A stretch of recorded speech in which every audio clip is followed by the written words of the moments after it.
Hello everyone and welcome to another episode of Wi-Tech Universe.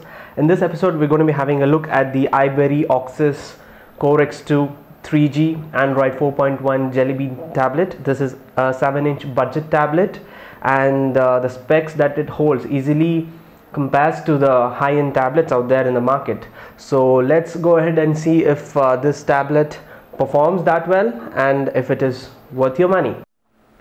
So here we have the Iberry AuxusCoreX2 3G Android 4.1 7-inch tablet with us, and let's have a look at the hardware that comes along with this device. So you have the physical home button here, and also you have the power control here and the volume rocker keys here, and towards this side you have the speaker grill, and you have the micro SD card slot here. You have the the micro USB port, and you have an HDMI port here, as well as DC power in and a 3.5 mm audio jack. And this micro USB port to mini USB port converter also comes along with this tablet, so you can hook up your pen drives or your hard drives to the tablet if you want to read data from it, so that's a good thing. And here you have the SIM card slot where you can insert your 3G SIM card, and it is a normal SIM card slot here, it's not a micro SIM slot. And here we have the 2 megapixel rear camera, and at the front you have a 0.3 megapixel or rather a VGA camera out here. So that's about the hardware, and also it's got this metallic finish to it, so that's a nice touch to the tablet. Overall it feels okay at the hand. It is quite thin, as you can see, so it can be easily held in one hand and operated in one hand. Let's have a look at the internal specifications as well as the software on this device. So this tablet here is having a 1.6 GHz dual-core Cortex A9 CPU, and with 1 GB of RAM, as well as a Mali 400 GPU to complement that for better graphics performance. Also, this tablet has 8 GB of internal storage with approximately 2 GB for the internal apps, and the remaining 6 or so GB for the user applications. And to top it all, this has a 7-inch 1280 by 800 megapixel resolution screen, which is an IPS panel, so the viewing angles are very good in this device. And to say honestly, the screen is just amazing. The display is really good to look at, it is pleasing, and it is crisp and sharp text on this device. Also it comes along with the standard connections, that is Wi-Fi, and it supports Bluetooth 4.0, and it has got Ethernet connection as well as the normal cellular data connection. And one more thing I would like to mention here is that along with the DC charging port, this device can also charge from the USB port. And also this has got an update now from the Android market, the Iberry website basically. So as we speak now, you can download that new firmware that is available in the Iberry store. Okay, and so as you can see right now here, the performance is pretty smooth on this device. There is no lag as such on this. It is pretty smooth. So here I'm going to focus on the daily day-to-day activities that user would perform on this tablet, and just to see how it performs in that real-time environment, I'm going to be showing a few demos. So let's start off with the browsing experience on this device. So let me open up a browser. The default browser comes along with the Android 4.1 Jellybean, and here as you can see I've already loaded a page. It is just reloading the page right now, and as you can see the page load is quite okay, it is decent, and the scrolling is also quite good. And also this browser does support Flash, so as you can see the Flash content is loading here, so because of that there's a slight delay. Pinch to zoom is okay, it is possible. It is not very accurate though. Double tap is fine, not that great though. So as you can see the Flash content has loaded here.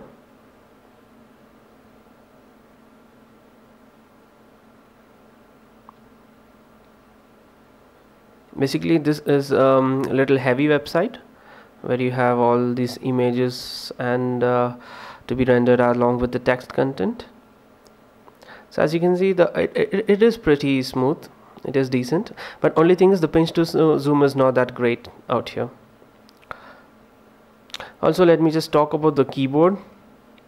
So as you can see, this is the keyboard that comes along with this tablet, and actually this keyboard is not that good when you want to just type on it. For example, let me type Google Play. So you do not have a pop-up telling what key you have pressed, rather it's just a small highlight that shows what you have done. Let me click on go.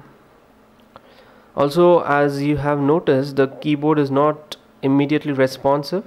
So let's say I just tap on this again, it is responsive this time, but at as you saw that at times it is not very responsive, but that's okay, that's not a deal breaker of any sort. So as you can see, again the same pinch to zoom problem is there. So let me load up Google Play on this. Let me say browser. Okay, in the meantime, let me just launch it in the Chrome browser itself, so that you can get an idea of how it looks on the other browsers also. So this is the Chrome browser that I have downloaded. So as you can see, it's taking some time for the page to load. By the way, this is connected to a Wi-Fi network with 8 Mbps internet connectivity. So as you can see, even with that speed, it is quite low. It's a little sluggish when it loads the page.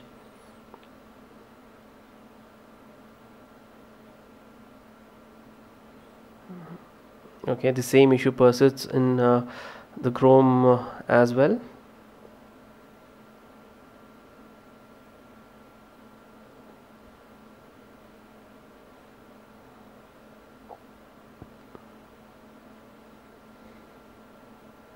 Also, as I can see here, when you just move your finger out there, it gives it a slight zoom, which may not be intentional, but definitely it seems like a little annoyance though.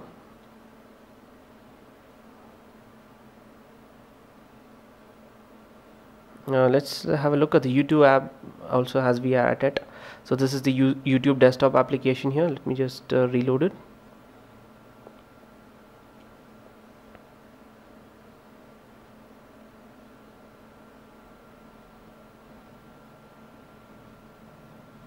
As you can see, it is okay. The pinch to zoom is definitely not good on this. It is glitchy. Let me multitask with another browser here. As you know, this is the multitasking option available for you.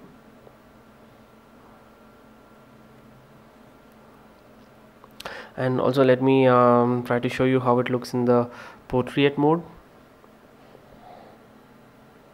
It actually kind of looks smooth on the portrait mode.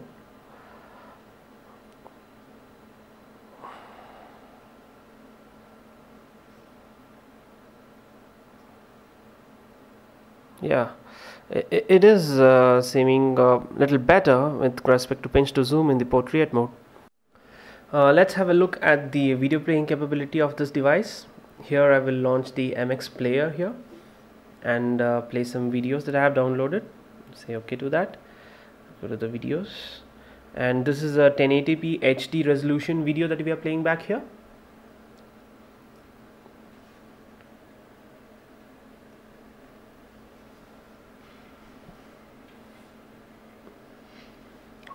So as you see, it is does give it a little bit, it does buffer for some reason out there.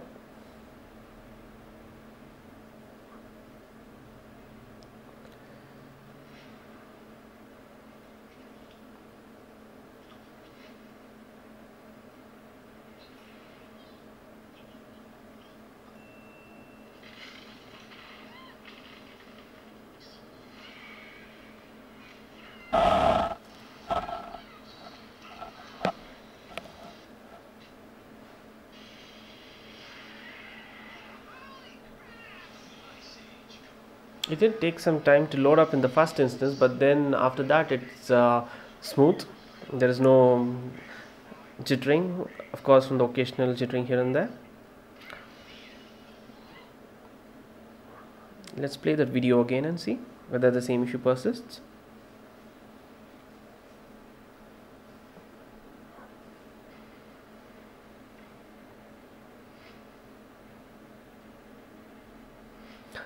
This time the video is playing quite smoothly.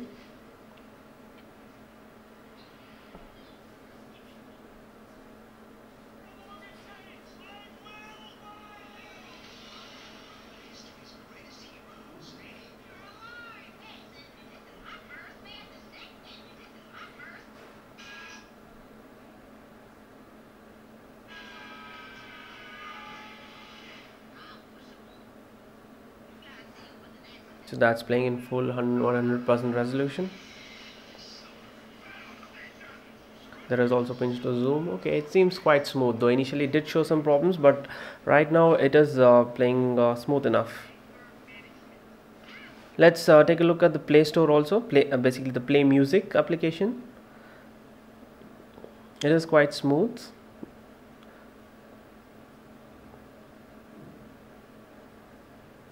Let's maybe click on this.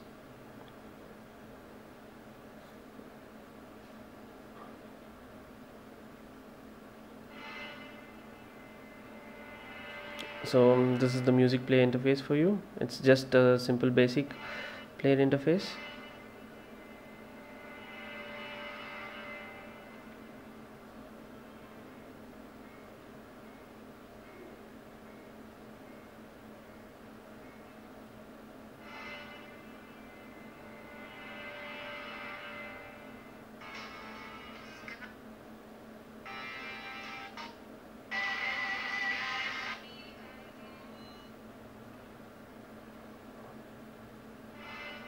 So as you can see, there is a bit of startup problem with the device.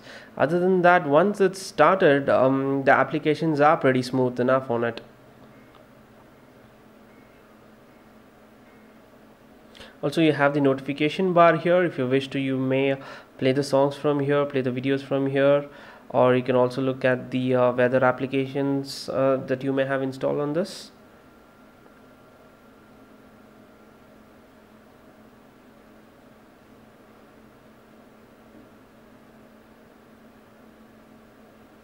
Also, now let's look at the gaming performance that you get with this device. So let me fire up the Angry Birds space.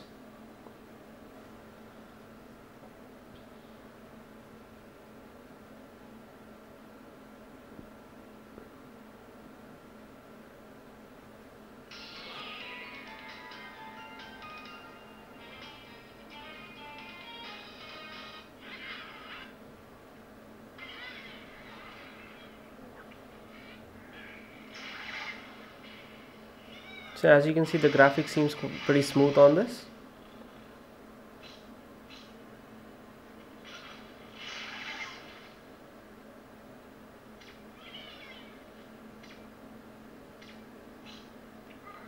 I'm not closing Angry Birds, but I'm directly going to the home screen. This is just to give you an idea of how the tablet would perform in terms of multitasking when multiple applications open. I'm going to go directly to Temple Run out here.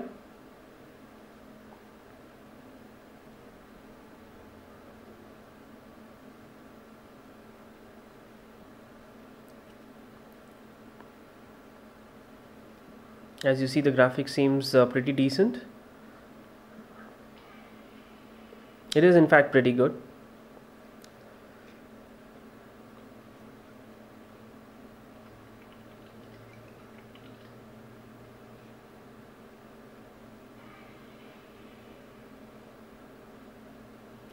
So I'm going to directly jump into Angry Birds now.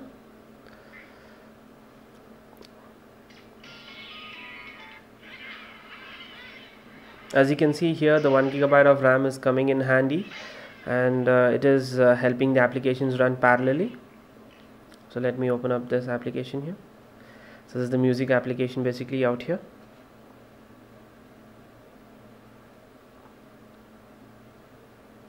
And just to go ahead, let me just open up another game here, that is Cut the Rope.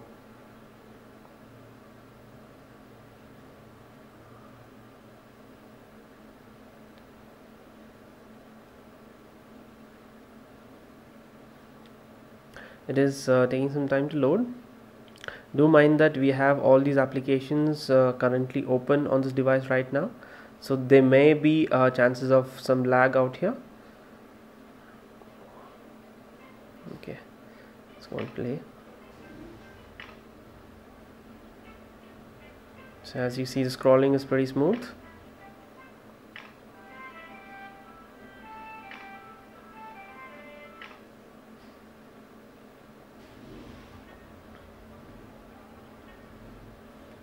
The graphics is smooth enough.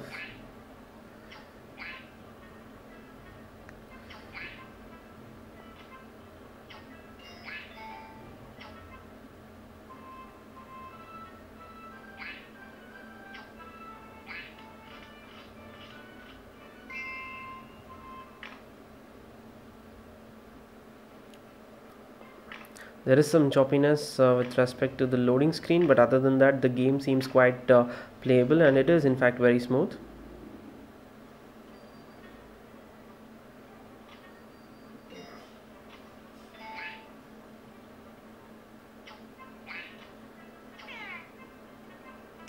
So as you can see, the applications, especially the games, perform quite well on this device.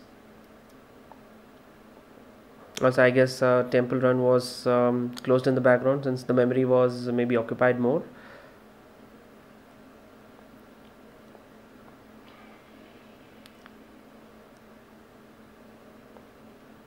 Okay, let's again jump back to the browser.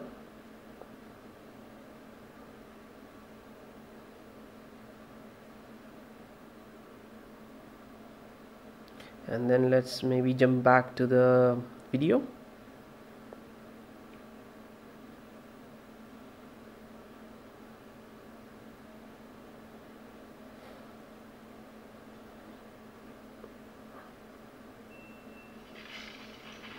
Yes, the playback is resumed smoothly enough.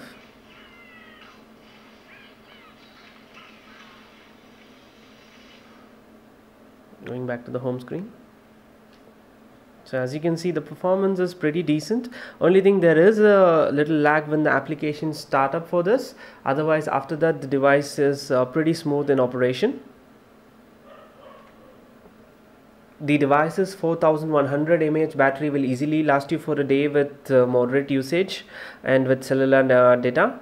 And with heavy usage, basically playing videos and games, it will last you for about 4.5 to 5 hours of continuous usage. So that's a good thing. As I mentioned earlier, the DC charger will charge the battery at a faster rate than the USB corrected charging. Basically, you do not get a USB charger for this device, but you just get the DC charger. But you can anyways connect it to your PC and charge it with the micro USB port. So I would like to speak about the calling features also on this. So this has got a basic phone functionality also. You have the normal dial pad, the history and the contacts over here that are synced from the various accounts that you logged in on this device. Also, you do not have a earpiece, so you would have to connect a headphone jack or a Bluetooth headset would do, but the calling quality is okay, it is pretty decent. And it also has standard messaging over cellular network. Apart from that, the device is pretty good, decent. The camera is not great, especially the rear camera, that is the 2 megapixel rear camera is pretty much useless, as you can see. And the front camera is okay, it is at least a little bit better than the rear camera, and you can do at least decent calls using this. Basically your video calls and video chats.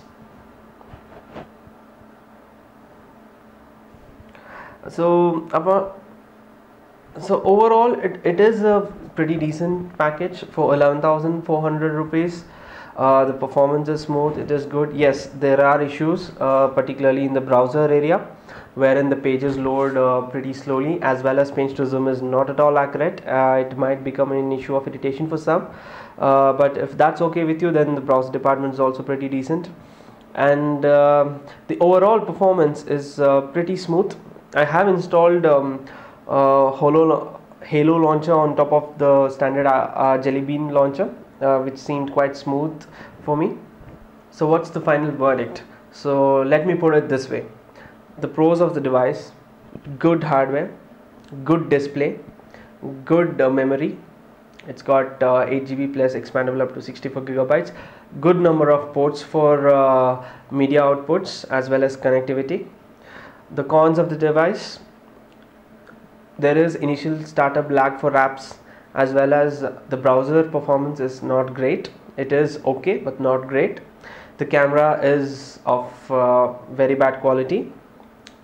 It does not have a very good speaker for volume output. The speaker is also very bad. Apart from that, it is okay device. So should you buy the device? Well, I would say for a price of 11,400, it is a pretty decent device. Of course, it is now having new competitors in the market, such as the new Samsung Galaxy Tabs that are coming for almost 13,000 range. So it needs to be seen whether it can compete with that. But that being said, as a overall package, it is a good device. So thanks for watching this show. I hope to meet you again with more such videos, and please do subscribe.